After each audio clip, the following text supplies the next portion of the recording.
Yeah.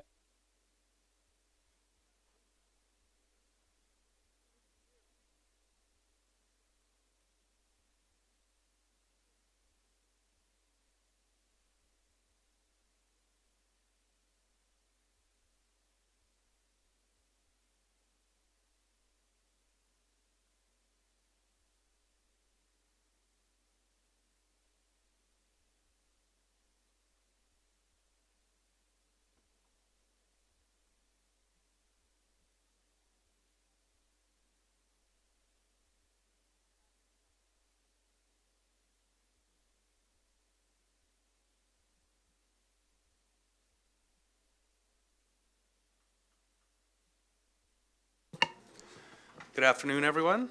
Welcome to the regular board meeting for Wednesday, November 27th, 2019. Before we begin, I'd like to recognize this meeting is taking place on the traditional unceded territory of the Coast Salish people.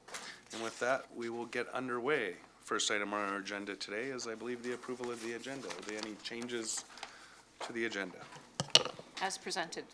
Thank you. So a motion to approve the agenda, moved by Director Morrison, seconded by Director Yanni DiNardo. All those in favor? Opposed? None opposed? Motion carries. Ms. Legault.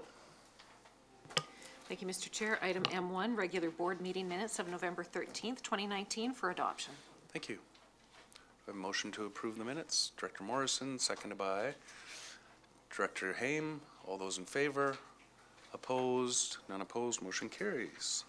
Ms. Legault. On to public input period. Thank you. Public input period. Welcome. Seeing none, we will move on. Ms. Legault. No delegations. So I believe we're moving down to report of the chairperson. So of course, we have our appointments to do today, and I believe staff has either distributed them or will distribute them now.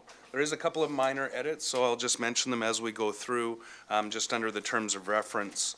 There was a couple of responsibilities that have been relocated to more appropriate committees based on staff and director feedback. So those changes I'll mention as we go through the list. And we'll just start at the top with the standing committees. So the first is the Corporate Services Committee. All members of the board are a member of the committee. The chair is Director McGonigal, and the vice chair is Director Staples. And the terms of reference, you can see there's no changes to that terms of reference. Moving on to Electoral Area Services Committee. All the electoral area directors, I won't read all the names out, are members of the Electoral Area Services Committee, the 9. And the chairperson is Director Morrison, and vice chair is Director Salmon.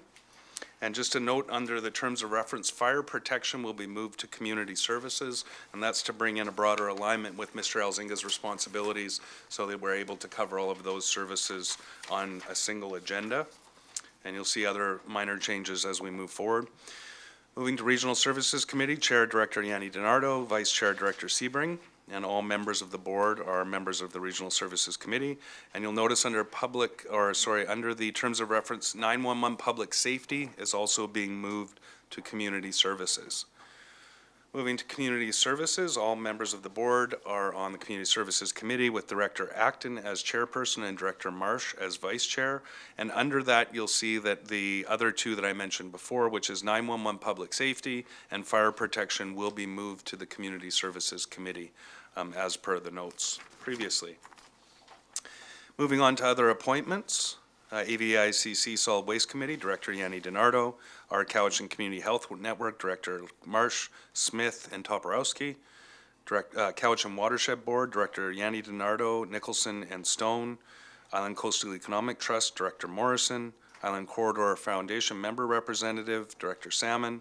Island Health, Director Stone. Municipal Finance Authority, Director Wilson, with alternate Director Sebring. Municipal Insurance Association, MIABC, Director Smith, alternate Director Kuhn. Treaty Advisory Commission Representative, Directors Marsh, Morrison, and Salmon. Vancouver Island Regional Library Board, Director Salmon, alternate Director Nicholson. And Parcel Tax Review Panel, Director Nicholson, Smith, and Wilson. And Director Training Compensation Benefits and Code of Conduct. It's a long name. We've done a few things on that agenda, but is the same composition as before. Directors Acton, McGonigal, Yanni DiNardo, Marsh, Nicholson, Salmon, and Stone, with Directors Acton as chairperson and Director McGonigal as vice chairperson. And the terms of reference are as seen on the sheet. And there will be a referral, I believe, coming in not too long, and just in discussions with staff around another issue that would be most appropriately looked at through that committee. So with that, I just have a couple of other notes under report of the chairperson. Sorry? Oh, sorry. And I need a motion from the board for to accept those appointments. Director Marsh, seconded by, seconded by Director Staples. Question? Thank you, Mr. Chair. I guess I just wanted to ask what your reasoning was for keeping the select committee, the director one? training, one, instead of just moving it into the board or regionalers, because it seemed like it was, every director was interested in these topics. My apologies. I thought we had not delivered the final recommendation to the board on compensation. The other thing was there was another compensation issue that's we've been made aware of that I think needs to be looked at through a committee first to make a recommendation to the board. So it may be very short-lived, but I just thought that we already had a mechanism, so I wanted to retain it just for the short term. Okay. Thank you. Director McGonigal. There was one missed. I welcome Director Morrison as the CVRD's representative to the Cowichan Lake Community Oh, Forest sorry. Co-op. I must have been reading through too quickly, so my apologies. Thank you, Director McGonigal. Any further discussion? Director Justice. Yeah, thank you. This morning I was looking at the website of committees and noticed that under select committees, there's still Regional Recreation Select Committee. It's still on the website. I just wanted to let you know. So we should make that fix, I believe. The Regional Recreation Committee no longer exists. So my apologies. It's not on here, but it's on the website, and we'll clean that up. Thank you. So it's been moved and seconded. I'll call the question. All those in favor? Opposed? Unopposed? Motion carries. And just a couple of quick notes. I just want to thank you all over the last couple of weeks while I've been trying to drink from the fire hose. It's been really busy, and I'm sure that anybody who knows, as a newly elected person to any role, you get to hear a relitigation of every issue that may have not received the attention somebody thought of. So I've received a lot of phone calls, a lot of interesting input across every end of the spectrum, and great input from so many members of the board. And I just want to thank you to continue to work with me as we move forward, and as we move through some of our 1 year check-in around governance in the next few weeks, and then through to our work on our strategic plan, hopefully getting some progress on that and completion in the new year, that we increase our momentum moving forward. So I thank you all for that. And the last item was I attended my first, I guess, official event as chair last night, the Duncan Cowichan Chamber of Commerce AGM. Spoke for about 10 minutes on economic development in the region, and I wanted to thank Director Wilson was there, Director Yanni DiNardo, Director Acton couldn't make it, but it was a really well-attended event. I've been to some chamber AGMs that aren't so well-attended. The food was great, the facility was great, it was a really nice tone and welcome as board chair for me. So I just wanted to mention that event and thank those that attended, and the Duncan Cowichan Chamber for their hospitality. And with that, Ms. Legault. Thank you, Mr. Chair. The next item is IN1, correspondence from Michael Pearson, District Manager, Vancouver Island District Ministry of Transportation and Infrastructure, regarding the South Vancouver Island Multimodal Transportation Plan for information. Thank you. Any discussion on this item? Director Sebring.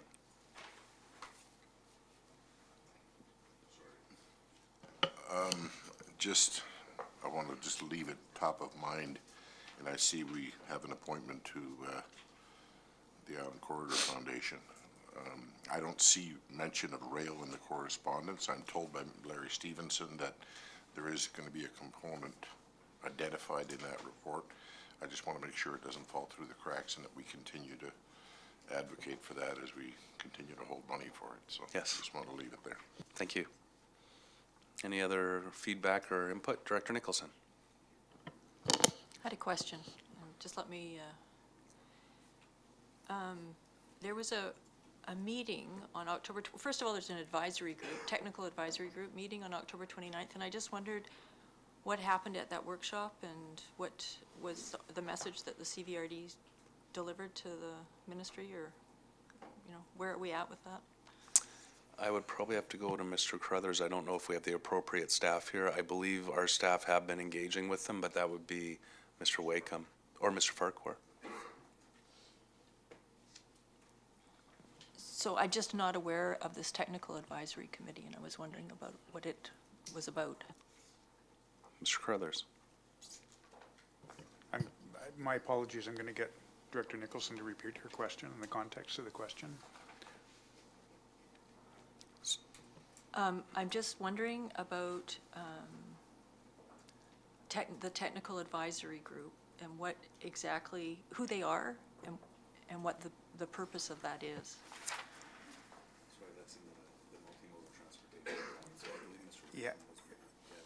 Yeah, I don't have the appropriate staff to even respond to that, Director Nicholson, through the So, chair. yeah, but so we'll- we'll get that back to you. I had a brief conversation right after that meeting with some staff, and I believe it did involve transit as well as other,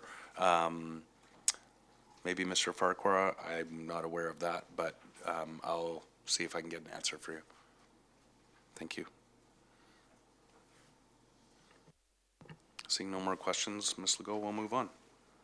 Thank you, Mr. Chair. Item CR1 is the report and recommendations of the Community Services Committee meeting of November 13th, 2019. So I'll turn to the Director Acton, and then Director Smith, before we actually move these items, wants to pull one of them, I believe. But Director Acton, go ahead. Should we pull it? Okay, so we'll pull item 12, I believe, the last one on that list. Okay. It's an extensive list, so, and then we'll go to Director Smith. I would like to move the following recommendations from the Community Services Committee. That the offer of 5% land for park dedication from the development on 1080 Shawnigan Mill Bay Road in electoral area A, in addition to a 5% appraised value of land in cash as an amenity contribution, be approved. Number 2, that the plans for the Phase 1 of Old Mill Park updates in electoral area B, which includes naturescape playground elements, repairing area restoration, and accessibility design, proceed to concept design. Number 3, that the Missachi Lake Volunteer Fire Department receive a donation of $400 to offset the cost of their fireworks show. Number 4, that David Darling be granted a leave of absence from the electoral area F Community Parks Advisory Commission for the remainder of the 2019 calendar year. 5, that Honeymoon Bay Volunteer Fire Department receive a donation of $400 to offset the cost of their fireworks show. 6, that option 3, trail in electoral area G, is outlined in item IN2 from the November 13th, 2019 Community Services Committee meeting, be accepted with regards to Lot 1, Lighton Road subdivision. Number 7, that a 1-year extension of registered statutory right-of-way agreement with TELUS Communications Incorporated, serial SRWEJ51187, and Rogers Communications Incorporated, SRWEMS 51640, for telecommunications equipment on Block 1420 Malahat District, Old Baldy Mountain Park, with an adjustment to the annual rental fee based on the Consumer Price Index, be approved. Number 8, that a 5-year license of use and occupation agreement with the Shawnigan Cobble Hill Farmers Institution and Agricultural Society for the CVRD to use of a portion of the Institute's land located on 3550 Watson Avenue, Cobble Hill, for the purpose of maintaining a trail, landscaping, and 2 ornamental gates, be approved. Number 9, that a 5-year renewal license of use agreement with Cobble Hill Historical Society for use of a portion of the Cobble Hill Common to maintain a community historical wall structure, be approved. Number 10, that a 3-year contract commencing April 1st, 2020 with the Cowichan Seniors Community Foundation for supported transportation services for seniors with an annual contract fee of $20,000 be approved. Number 11, that the following sports tourism event grants be approved. Number 1 through 16. Do I have to read? Should I read them all? I'll read them all. CVAX Road Runners Club, Chemainus District Baseball Association, Cowichan Exhibition, Cowichan Field Hockey Association, Cowichan Station Area Association for an annual Cowichan Station Disc Golf Tournament, Cowichan Valley Minor Hockey Association, Cowichan Valley Sports Incorporated, Cowichan Women's Football League, Duncan Dynamic Gymnastics Club, Duncan Meadows Members Association, Duncan Swim Team, Honeymoon Bay Community Society, Cary Park Minor Hockey Bantam A Team, Suminas First Nations Suminas Floor Hockey Tournament, Tri-One Events, Cowichan Crusher, and Vancouver Island Wind Sports Society for WindFest be approved. Seconded by Director Yanni DiNardo. Any discussion on those? Seeing none, I'll call the question. All those in favor? Opposed? None opposed. Motion carries. Moving on to number 12. Number 12, I'd like to move the recommendation that the request for a grant of $75,000 be given to the Chesterfield Sports Society towards the construction of a field house at the Cowichan Sportsplex. Okay, and Director Smith. Thank you. I recommend that we do not approve the request for $75,000 to be given to the Chesterfield Sports Society towards the construction of a field house. I think that we, as a board, have been looking at our CVRD asset management report, and we have millions of dollars within our own CVRD assets for facilities that we need to fund over the next 10 years and currently need to fund based on conditional assessments. These millions do not include the Frank Jameson Community Center, the Fuller Lake Arena, and the Cowichan Aquatic Center and the Lake Cowichan Arena. The Sportsplex recently received over $1 million grant from the Government of Canada and the Province of BC. And what grants have we received recently for our CVRD facilities? The Sportsplex is not a CVRD asset. The Sportsplex is operated by a private nonprofit society with its own board and governance. CVRD taxpayers have enough CVRD assets that they are financially responsible, and $75,000 would go a long way into a CVRD asset. We sat here last week and debated whether we would have enough funds to put into our IT area that we do need, and $75,000 could go into that area out of the, I believe it's our Function 100. So this is really important that we take a look at this, step back, and look at our own facilities that we already own as CVRD assets, and step away from funding this at this time. Thank you. And just for clarity, Director Sebring had seconded that motion, and I have Director Acton on my speakers list next.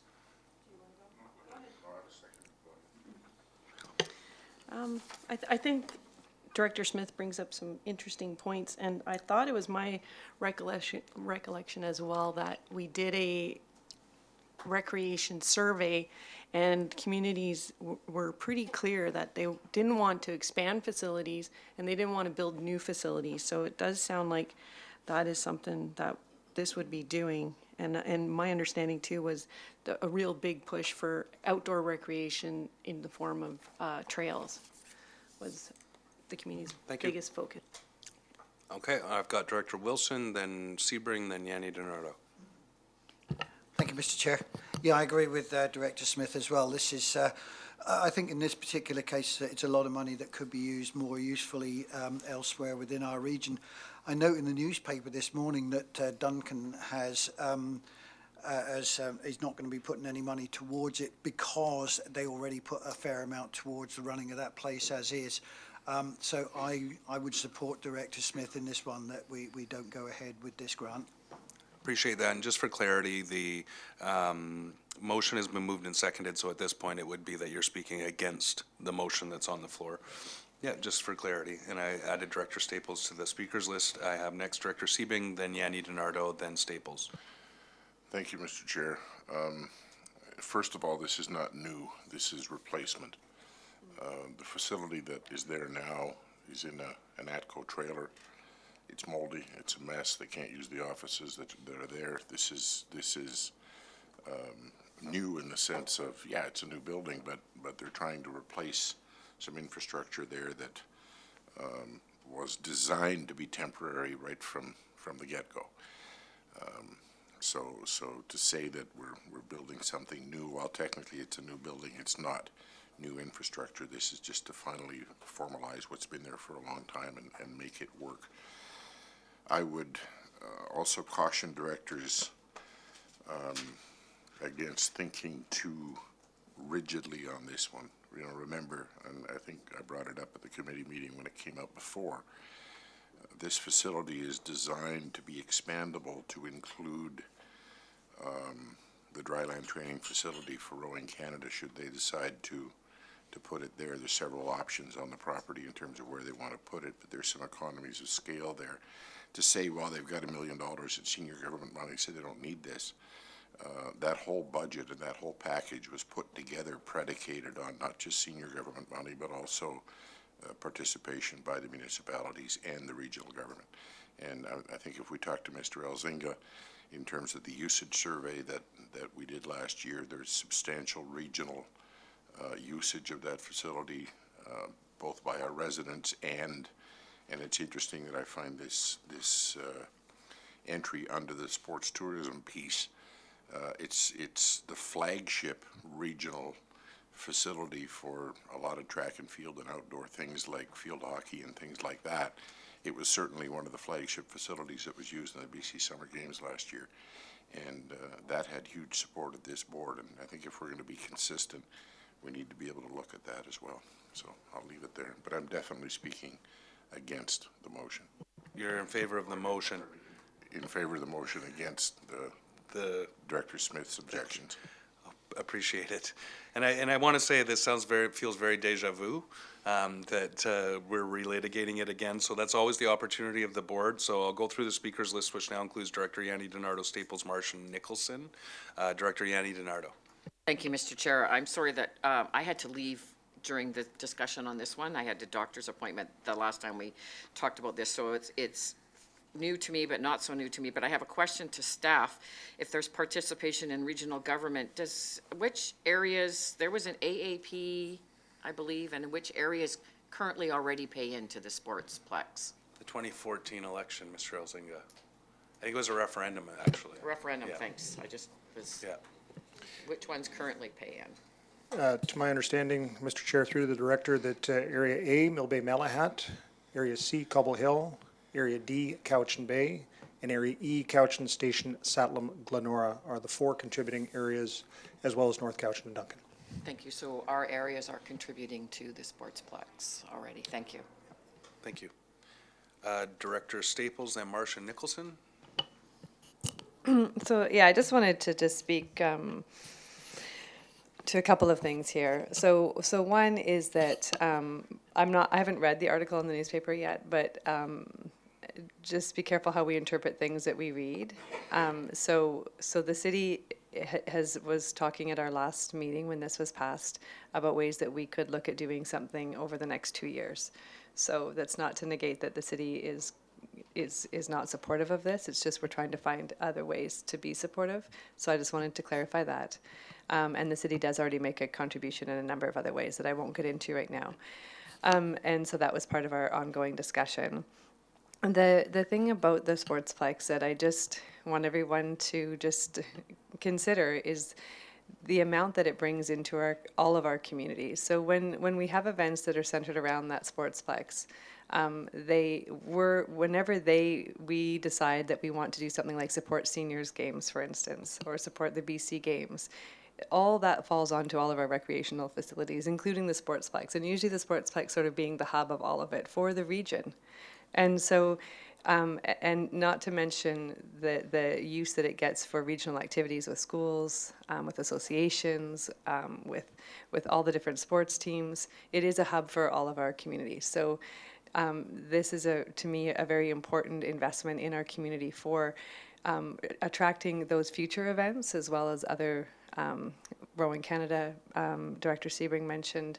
But this is something that our community really values, is when we do bring those huge events to our area. And the sportsplex is a key facility for our ability to do that. So I would encourage the board to support this motion.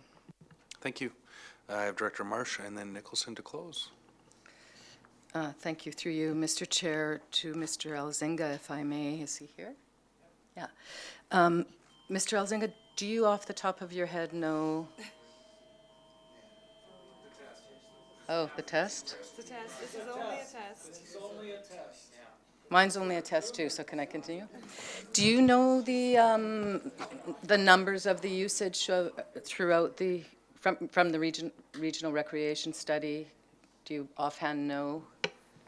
Mr. Elzinga? Unfortunately, through to the director, I don't have those numbers off the top of my head. But would it be fair to say that people from all areas of the region do use a sportsplex at different times?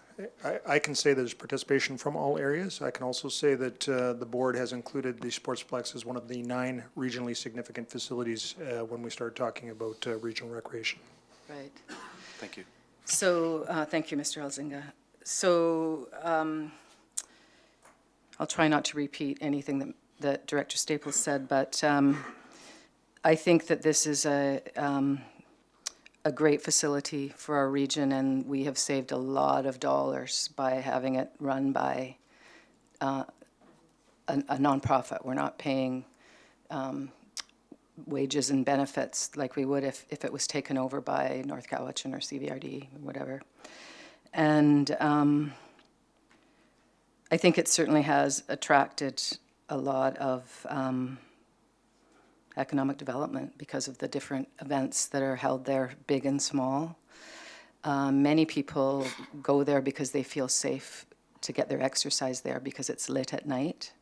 And many elders go and walk there. And I think that this grant, considering what we heard from Mr. Elzinga, is a very fair way of supporting it because it means based on population of each region, or assessment, I should say, that's how it will be paid. So people from Duncan, people from Cowichan, Area C, D, A, B, North Cowichan, Lake Cowichan, all of us will pay a little bit to keep this really, I think, I wouldn't know if it's world-class. I'm not a real sporty person, but I've certainly been down there and watched games, and I remember I went and watched Director Staples' son playing, I believe it was soccer, lacrosse.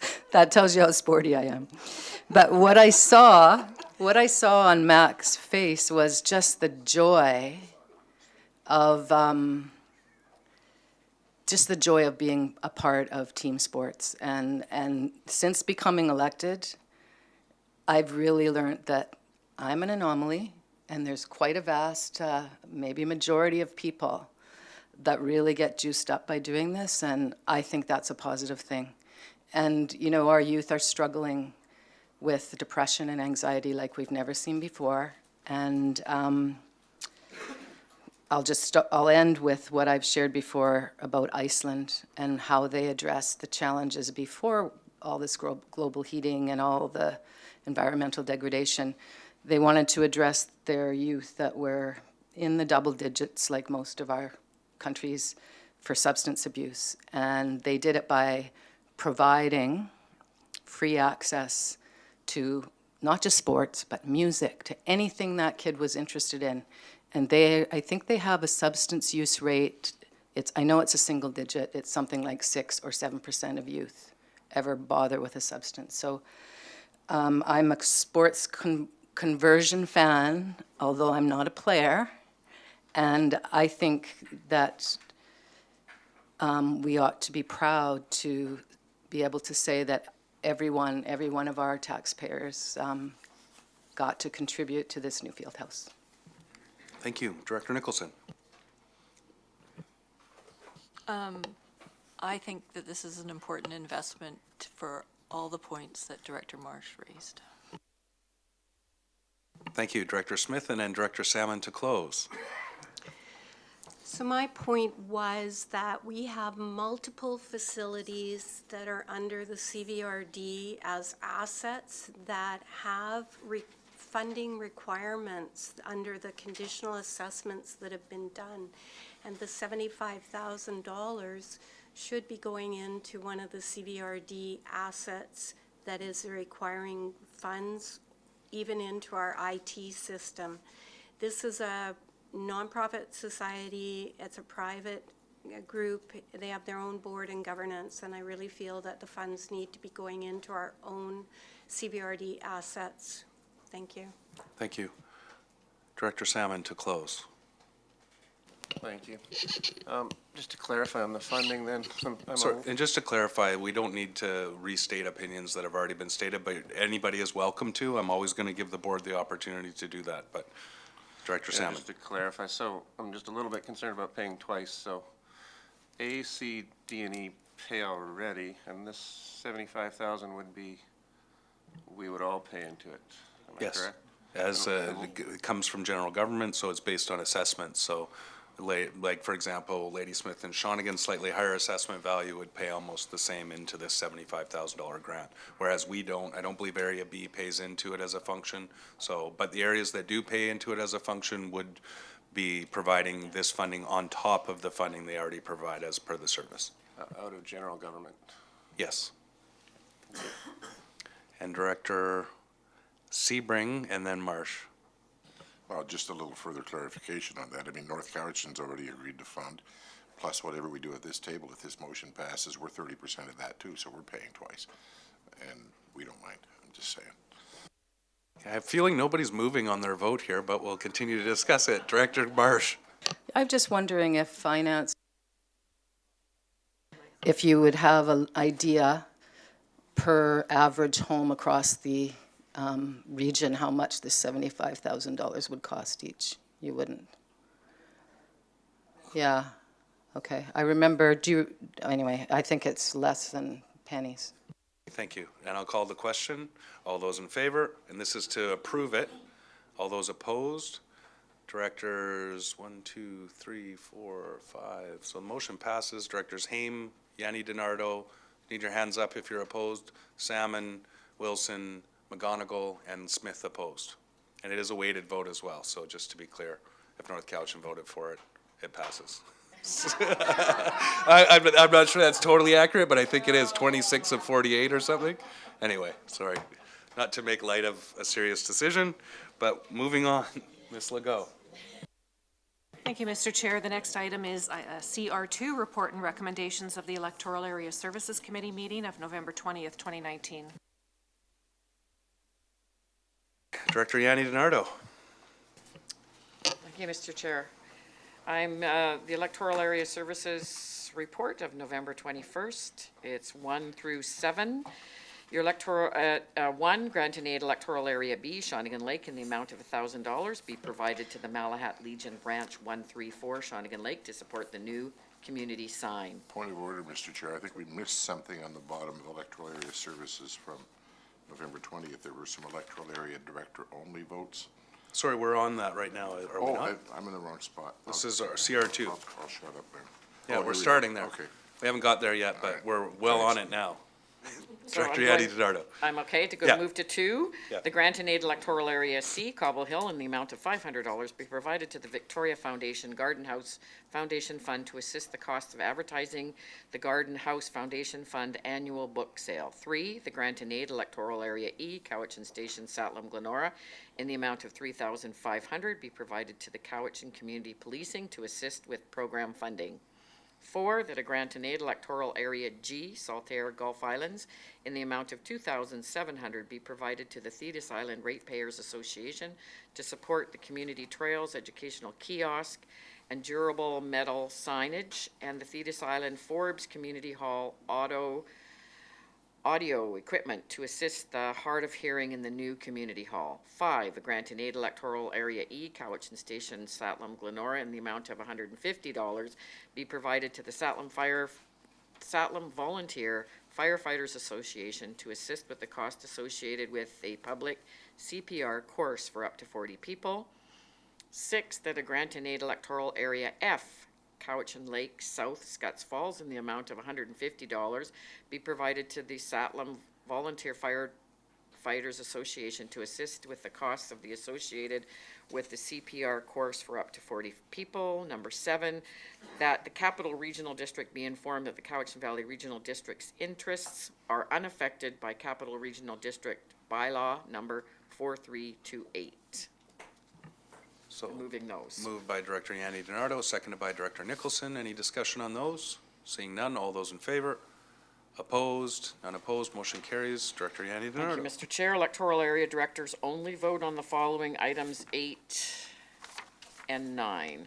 8, the development variance permit application number DVP 19E03, PID 000-925-918 to vary the electoral area E zoning bylaw number 1840, section 8.1B3 by reducing the minimum front parcel line setback from 30 meters to 28 meters and the minimum interior side parcel line from 15 meters to 2.9 meters for agricultural use be approved. 9.1, the agricultural land reserve application number ALR 18E05 to exclude 0.8 hectares of the subject property from the ALR be supported.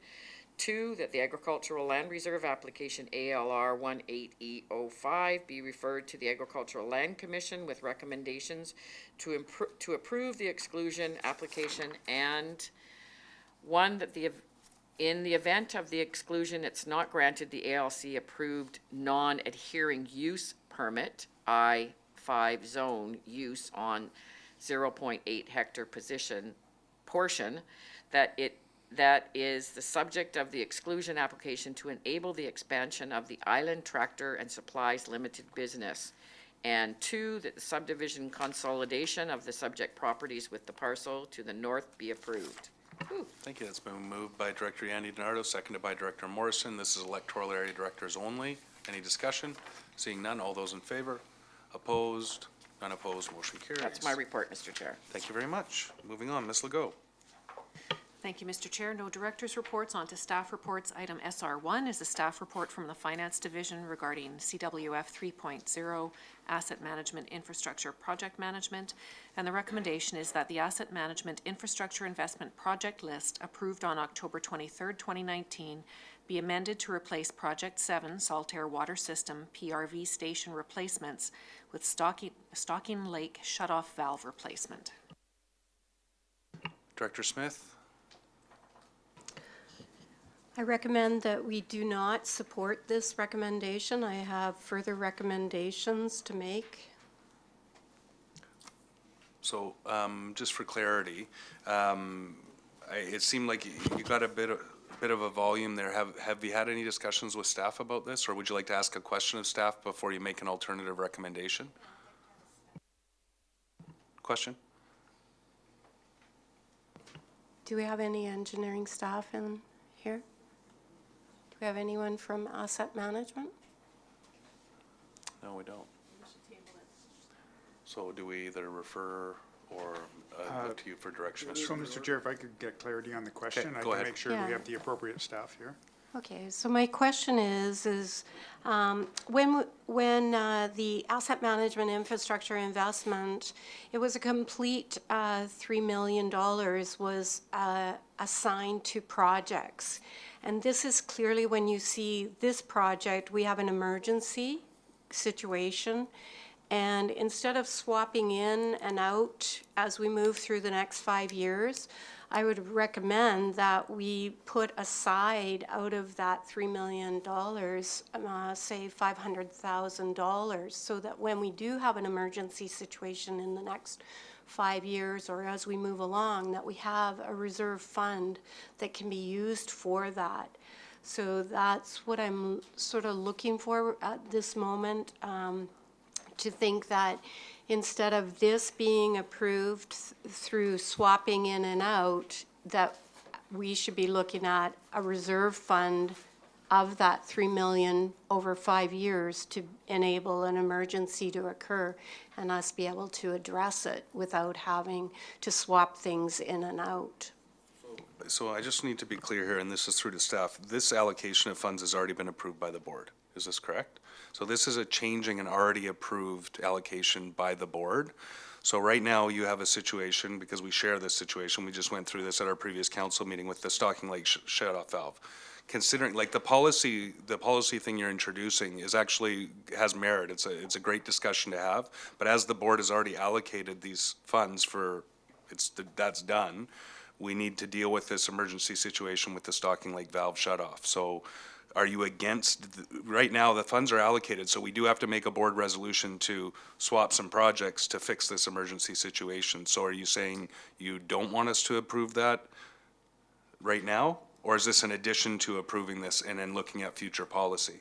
So if we approve this swap in and out, can we also have a recommendation that we look at these types of an additional change in the funding? Does that have to go back to EASC? I would suggest that actually a policy discussion like that should be kind of worked through at, I would say, Community Works Funds or EASC related, that would go to EASC and then a new recommendation would come to the board. But I would ask the CAO to. Thank you, Mr. Chair, and I may refer to staff, but this initial allocation was made.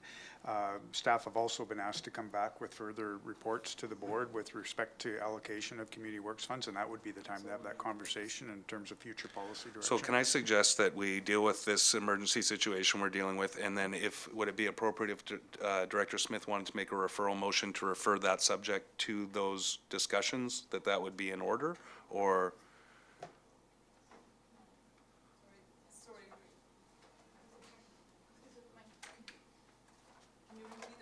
So it wasn't necessarily through to finance staff, but there's a bigger policy discussion that Director Smith wants to bring forward. We need to deal with this issue. So I said, would it be appropriate for the board to deal with this resolution we have in front of us and then make a referral to ASC to discuss the broader policy piece around Community Works funds? Okay. So if it's all right with you, Director Smith, I'd be looking for a mover for the recommendation. Director Smith, seconded by Director Nicholson. Any discussion on that recommendation? Seeing none, I'll call the question. All those in favor? Opposed? None opposed. Motion carries. And then I would go back to Director Smith, and I would suggest, Director Smith, the best would be to refer the discussion around the policy of Community Works funds to the discussion at Electoral Area Services, and then bring those points forward. Okay. Sorry, I'm just trying to have the director feel like that piece of. What was referred back to staff was the, to have a broad-based strategic plan around including criteria and methodology involved in the percentage allocation of the funds. So this changes, would be different. This would be looking at creating a reserve fund for emergencies. I'll go through to the CAO and then see if. So, thank you, Mr. Chair. The board approved the first year of allocation. It was referred back for staff to provide a report on years 2 to 5 in terms of how those funds would be allocated. If the board was so inclined to want to establish an emergency reserve fund within that budget, it's their prerogative. I would suggest, however, that that isn't the intent of the Community Works funds to establish a reserve for emergencies. I think there's an expectation on the grantors that we allocate these funds out for specific projects and that they be spent. Many emergencies are dealt with through each individual service. That's why you have capital reserve funds. That's why you have operating reserves, so that you're able to deal with emergencies. So staff can advise accordingly when this matter comes forward, but I would suggest that isn't the intent of Community Works funds, to have emergency contingency funds budgeted. But we'll bring it back to that conversation when ESC reviews that policy. And I just want to go back to staff because they've been waving over there frantically, want to give some input, and then I'll go back to Director Sebring and Director Smith. I really do believe that this Community Works funds discussion really does belong at EASC, but through to staff. Yeah, through the chair to Director Smith, I just wanted to be clear that Community Works funds cannot be placed in a reserve. That's not an eligible ability. We have to report on it. It can't go. So to be clear, it would mean not allocating a certain amount of those reserve funds, or those funds from Community Works. So it cannot go into a reserve fund. So if it was worded that way, it would be ineligible. So I've got Directors Sebring, Smith, and Kuhn. Just a question for clarification flowing from something the CAO said. You know, normally, emergency projects like this are funded out of capital reserves. How come this one wasn't funded out of capital reserves in terms of the Stocking Lake shutoff replacement? We took the money out of Saltaire and put it there as the recommendation. That's not a criticism, I'm just kind of trying to get my head around. Well, it's just one shell or another essentially, right? But because this is all part of the water system, Saltaire's water system, so. Yeah, as the chair said, I mean, you can use your funds as long as they're eligible, and making a repair to a water system like the issue in Saltaire is an appropriate expenditure.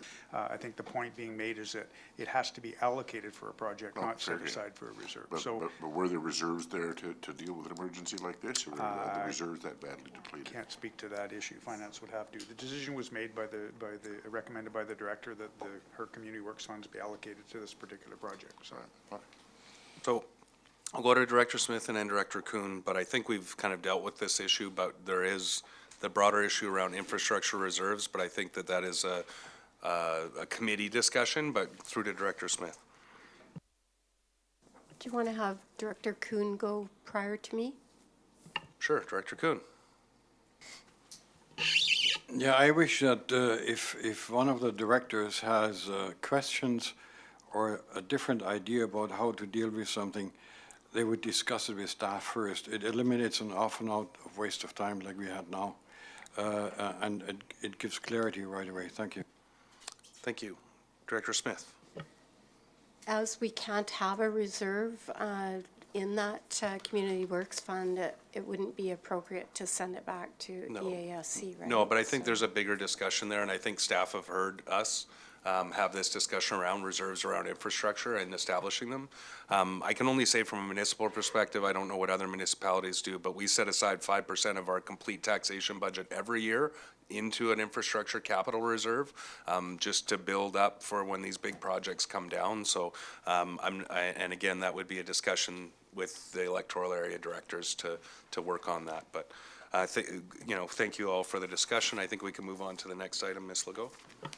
I'd just like to thank everyone. As you know, I'm working through this and trying to cover an emergency and trying to figure out how we can work best as a group on emergencies. Thank you.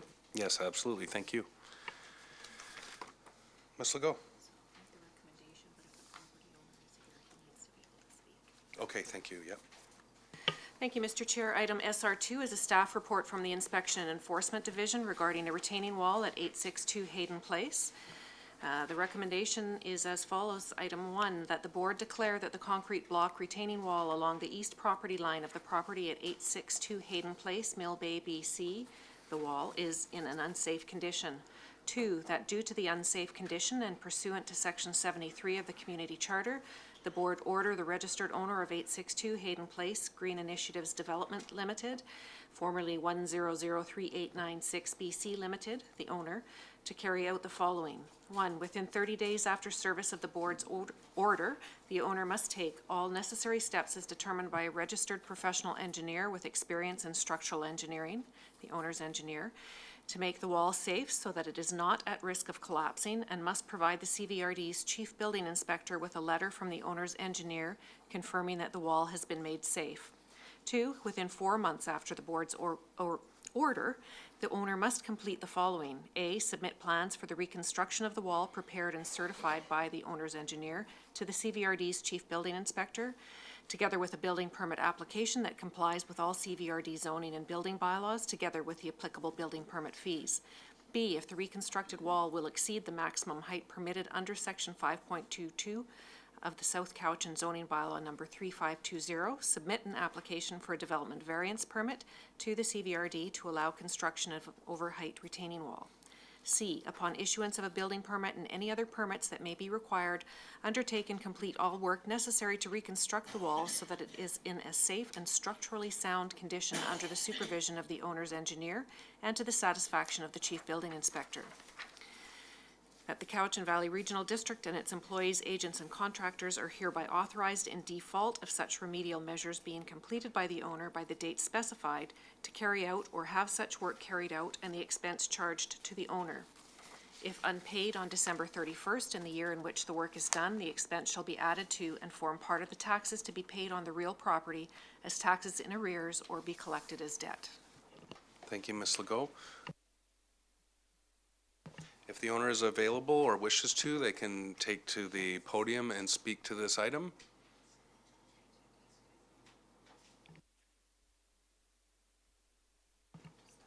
Just once again, if the owner is in the gallery and wishes to speak to this, they may now.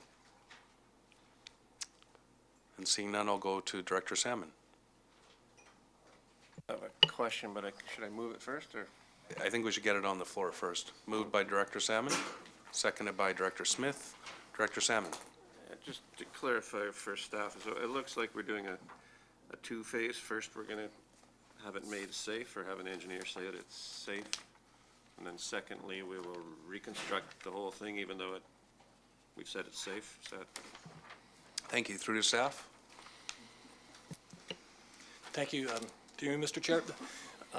Time is of the essence on this wall. There is a safety factor involved, so in order to get the wall into a safe state, in order that the neighbors feel safe, it's a two-part, and the whole process will take possibly months. That's why you'll see the second part of that recommendation is up to 4 months. So just the first step is remedial action to make it safe, but it must be repaired and replaced in the long run. That's correct. Thank you. Director Salmon. Yeah, I've driven by, it definitely looks unsafe, so I'm just, what will happen to make it safe in an immediate sense? That In the report in attachment B is a geotech report and outlining what would take to make that safe.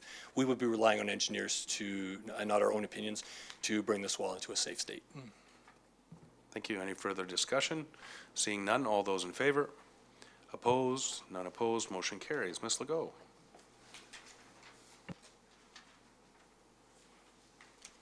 Thank you, Mr. Chair. Item SR3 is a staff report from Development Services Division regarding public notice for zoning bylaw number 4295, Woodland Shores Lot 66, and the report is for information.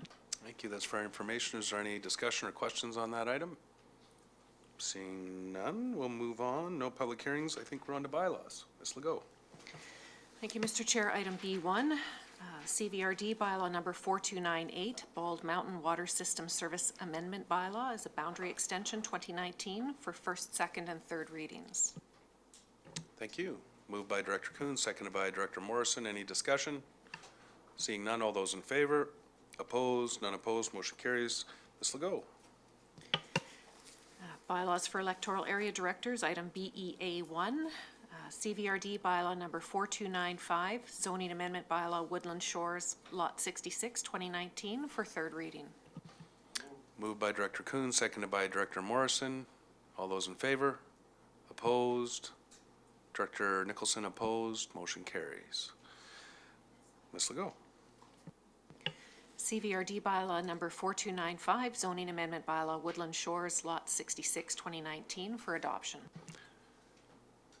Moved by Director Kuhn, seconded by Director Morrison. Discussion? Seeing none, all those in favor?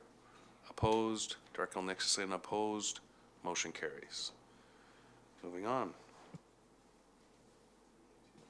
Thank you, Mr. Chair. CVRD bylaw number 4285, electoral area E, Cowichan Station, Satlam, Glenora zoning amendment bylaw 4005 Row Road, 2019 for third reading. Moved by Director Nicholson, seconded by Director Smith. Any discussion? Seeing none, all those in favor? Opposed? None opposed. Motion carries. Thank you, Mr. Chair. CVRD bylaw number 4285, electoral area E, Cowichan Station, Satlam, Glenora zoning amendment bylaw 4005 Row Road, 2019 for adoption. Moved by Director Acton, seconded by Director Salmon. Any discussion? Seeing none, all those in favor? Opposed? None opposed. Motion carries. Thank you. So we're all the way down to question period, I believe. Question period. Seeing nobody stepping to the podium, I just want to say to all of you, thank you so much. It's my first board meeting as chair, and I do appreciate that everybody, you know, earlier today at Regional Services, we had a little bit of a broad talk on housing, and we had some discussions around policy on infrastructure, and I appreciate that everybody was patient with each other as we got through the meeting today. So with that, I'll ask for a motion to go into closed session. Moved by Director Smith, seconded by Director Yanni DiNardo. All those in favor? Opposed? We'll just take a few minutes break, come back at 2:30.